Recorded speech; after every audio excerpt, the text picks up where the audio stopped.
Hello everyone and welcome back to Southeast Guitar Repair Academy. Today I want to talk to you about truss rods. I know a lot of you guys are getting in. A truss rod can be a pretty foreign thing to you, so a lot of you guys are getting in just starting off. I see this with a lot of customers and a lot of new technicians. They'll find a truss rod wrench or something that's pretty close, that's not an exact fit, but they'll be able to get a little adjustment on there. Be sure you have the exact size wrench that you're going to be using for this truss rod. You'll either strip out the top of the nut, the outside of the nut, or the opposite, the inside of the nut if it's an Allen. So right off the bat, be sure you're using the right wrench. Checking a truss rod, this happens a lot on bass guitars. I know people will start just tweaking on those necks. They'll come in, they'll have a ton of relief, and they'll just start turning on those necks. First thing you want to do is release the string tension, because all that's being pulled on the neck. You always want to do this anytime you see a neck with a ton of relief in it. You don't have to take the string tension off every time you adjust a truss rod. That is not necessary. This is just the case for instruments that you see that have been sitting for years and years and years, and that truss rod hasn't been moved or touched or budged at all, and they have tons of relief in there. You want to try to get everything to work in your favor, so taking those strings off from tension is actually going to help that wood move quite a bit. When you start cranking on that truss rod, go easy. Put a little bit of rim oil in there. You can even do a real quick shot of WD-40 in there. Make sure it's not seized up. Be sure you can get it to work both ways, one way or the other. If it's seized up, not moving, try backing it up. I know it might need to be tightened, but try backing it up because it might be rusted up in there. And if you get a little lubricant in there on those threads, backing it out is going to actually help get that lubricant down through the nut threads and across the truss rod.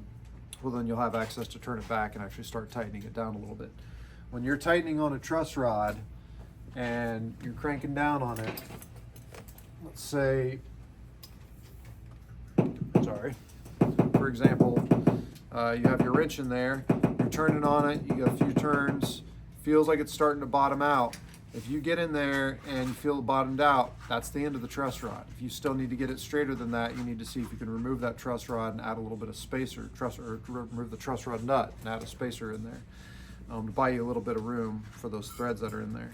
If you're turning it and that truss rod nut is not turning anymore and you let go and it sponges back like that, you keep turning it and it keeps sponging back, that is the bottom of those threads. You are not going to get any more out of it. When it's sponging back like that, stop.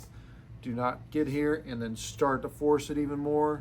You're going to break the truss rod. And at that point in time, 9 times out of 10, the instrument's toast, because nobody wants to pay, $4 or $5 grand to have you remove the fingerboard, put a new truss rod in there, put the fingerboard back on there, do a full refret, the whole 9 yards. So it can get very expensive to have to replace the truss rod instrument. So when addressing the truss rod, proper wrench, patience, be very careful with it. Be sure you can get it from being seized up, if it is seized up, it's been sitting over time, and know when to stop.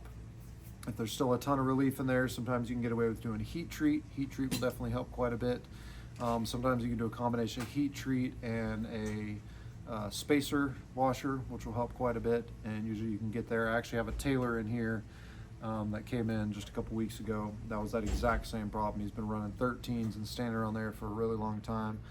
If you're familiar with tailors, they got a really thin neck. They move very easily, so a 13 gauge on a tailor is a bit heavy, a bit aggressive to have on there for, I think what he said, for the past 15 years or so, 15, 20 years. So just be sure when you're addressing the truss rod, go very cautiously, use the right tools, be patient, and remember all the knowledge you've learned in this course.